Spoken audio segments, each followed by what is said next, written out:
Evening, ladies and gentlemen. Welcome to another instalment after a break of 2 months for an update on Oswestry Road.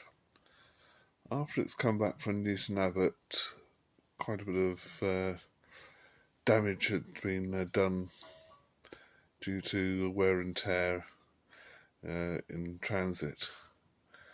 As you can see, I've got to replace one of the boards which were where the warehouses were, and it did start to look a bit tired. So I'm just having another go at replacing that and getting things up and going.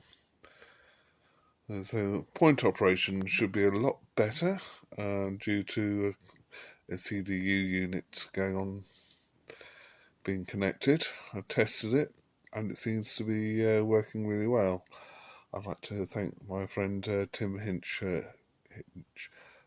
from Trowbridge. Thank you very much, everyone. Hope you enjoy this video. Cheers. Bye.